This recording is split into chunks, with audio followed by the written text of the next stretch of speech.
Ele pegou, deu uma gravata na minha filha e meu genro falou pra ele, me mata, me prenda, faz o que vocês quiserem, mas deixa minha esposa embora. Ele falou assim, eu vou deixar ela embora por quê? Aí ele falou, a minha esposa tá grávida. Ele simplesmente apertou o gatilho. Se estava grávida.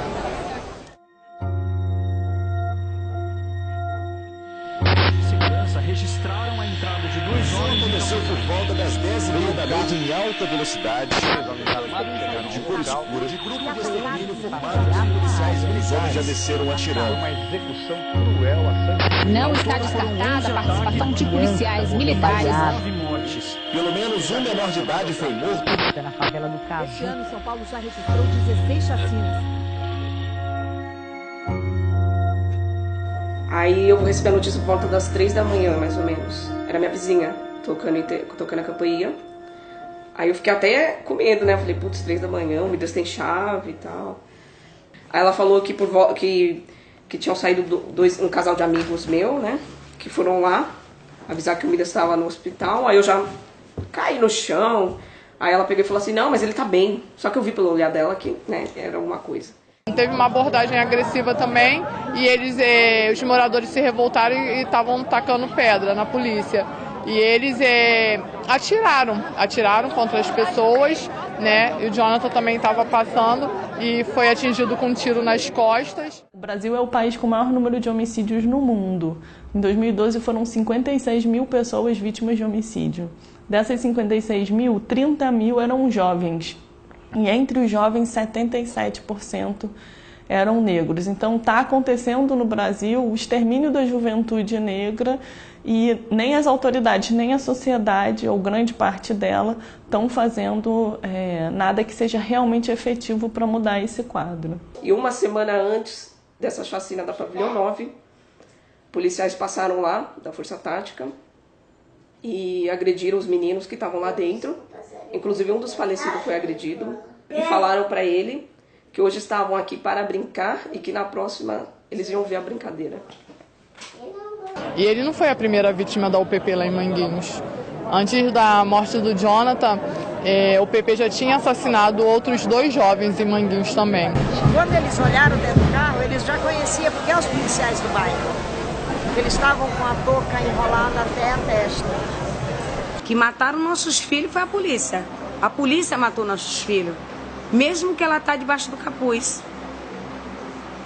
Mesmo que ela está debaixo do capuz, nós provamos em maio que quem estava debaixo do capuz era a polícia. É muito provável que a maior parte dessas chacinas tenha envolvimento de agente do Estado. Isso é um fato que não dá mais para negar.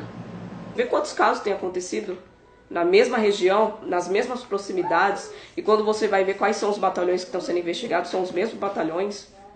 A gente vem acompanhando as chacinas desde maio de 2006 com o mesmo modus operandi. O crime organizado não estatal, ele não mata a céu aberto. Isso não é modus operandi de, como se diz, PCC.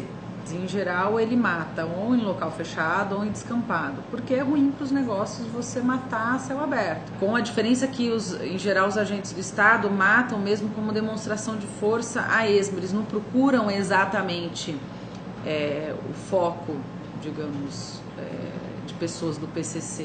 Né? Em geral, incute-se um medo generalizado na comunidade, como se fosse uma punição coletiva. Foi a UPP que matou o Jonathan. Foi a UPP que matou o Jonathan. Foi a UPP que matou o Jonathan. E não tem perícia no local dos crimes. Não tem perícia.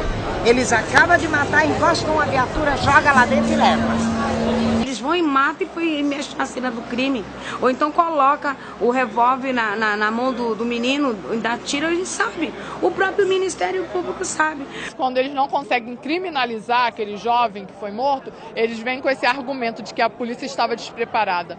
Na minha opinião, que eu sou moradora de favela e vivo com uma realidade que só os moradores de favela e periferias conhecem, eu falo mesmo, eles não estão despreparados. Eles estão preparados sim para matar, para oprimir nós que moramos lá na favela. Essa polícia aí ela já é ultrapassada. Essa polícia ela veio, é um câncer que veio desde o tempo da ditadura e a gente não podemos aceitar que vivemos num Estado democrático de direito com a polícia militarizada. O que é militar é treinado para a guerra. Na verdade, toda a estrutura cultural da polícia militar é voltada para o combate do inimigo interno. Qual que é a lógica da guerra?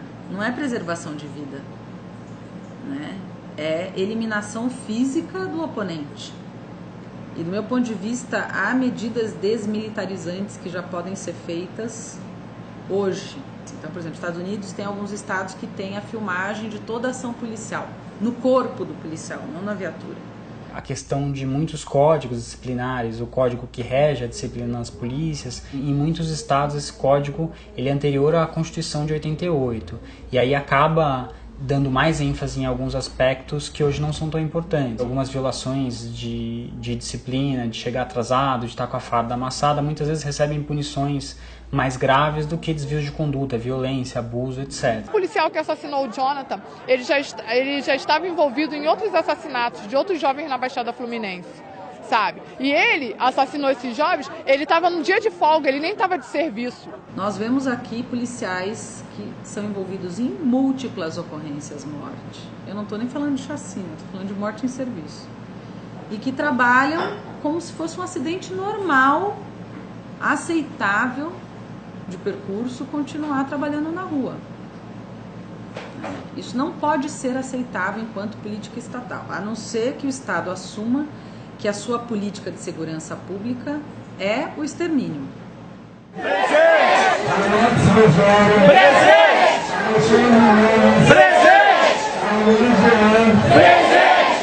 Já passou da hora da gente fazer esse debate sobre a desmilitarização e a reforma da polícia e também sobre o racismo, né? E como o racismo, que é, enfim, entranhado na sociedade brasileira, né, faz com que, por exemplo, né, a principal vítima de homicídios e a principal vítima de homicídios por parte da polícia seja um jovem negro do sexo masculino. Em muitas capitais brasileiras, a taxa de homicídios entre jovens brancos tem diminuído, mas entre jovens negros tem aumentado. Hoje eu tenho uma consciência também de que o meu filho morreu não, ele foi assassinado. Ele foi assassinado porque ele era morador de favela, porque ele era negro, porque se ele estivesse num outro contexto da sociedade, com certeza ele estaria vivo. É só você perguntar para o policial o que é atitude suspeita.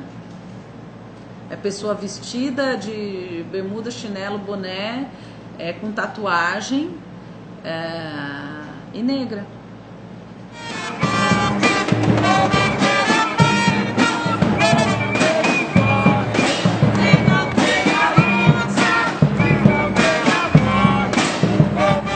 Aí sai na mídia, mais um traficante morto, com auto de resistência, ele estava com 38, esse 38 até hoje não apareceu. Meu filho não usava arma. Que isso? A mídia, ela vai pra cima, ela diz: um casal de traficantes foi assassinado. Porque a mídia e a caneta pública mata mais nossos filhos do que a própria polícia. No dia seguinte, o secretário de Segurança Pública falou que não existia a mínima possibilidade de PMs envolvidos nesse caso do Pavilhão 9, que foi briga do PCC, como sempre, vários casos é assim. Aí foram pra cima e viu que foi polícia. Você tá entendendo? Aí o que foi que rolou na mídia? 5 tinha passagem, 4 não sei o quê. Aí já foram disparando isso, aí já foi fazer uma lavagem cerebral pra população, que já coloca na cabeça bandido bom, bandido morto. A polícia fez bem, se foi polícia fez bem, que não sei o que, tem que morrer, tem que matar. Gente, não é assim. Não é assim. Ali morreu pai de família, morreu filho único lá. Muitas vezes, quando a vítima é esse jovem negro morador da periferia, ele já é visto automaticamente a partir de um olhar muito negativo. Ele é retratado como o suspeito de cometer um crime, como um menor infrator. É como se a pessoa que teve antecedente criminal e nem se questiona que tipo de antecedente é esse, um pouco fosse culpada da morte, né? Isso já determina, na verdade, inclusive às vezes a própria investigação que seria feita do crime depois, como se aceitasse aquela morte de antemão, já que quem está morrendo é esse possível bandido, esse possível criminoso. Independente da pessoa ter ou não antecedente criminal, for criminoso, não for criminoso, ter passagem pela polícia, ter sido preso ou não ter sido preso, a gente não tem pena de morte no Brasil. Então, acho que essa questão do olhar, um pouco da naturalização dessa violência, eu acho que é bastante grave esse tipo de cobertura de imprensa. Acho que pouco importa qual que é o passado dessa pessoa. Enfim, ninguém merece morrer, ninguém merece ter sua vida tirada. Se a gente quiser entrar no marco civilizatório mínimo enquanto país, nós temos que deixar bastante claro e repudiar toda e qualquer violação grave de direitos humanos, né? E não repudiar seletivamente. O número de chacinas feitas pelo Estado, que diz que é democrático, que diz que é democrático, que diz que respeita, nosso direito de viver, cresce cada dia mais, não esqueceremos, não passarão.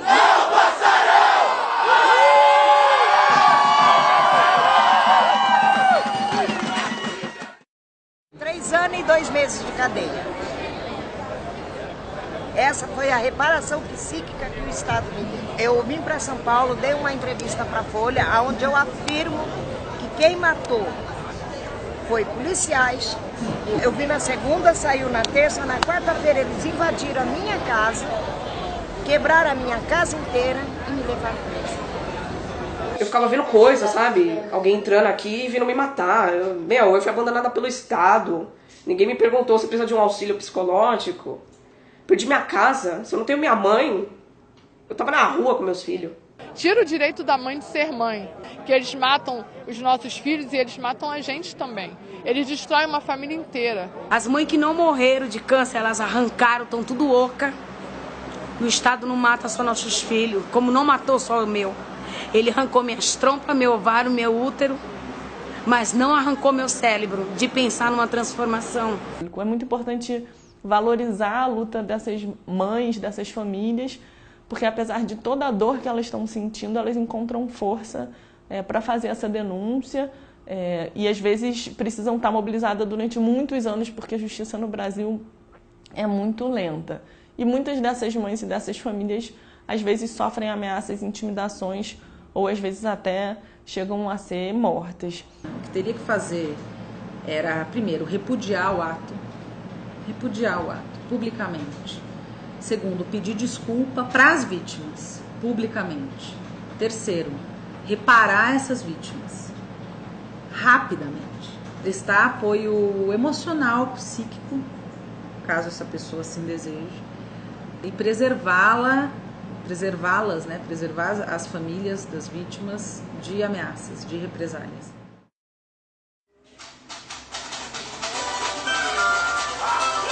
Não vai ser.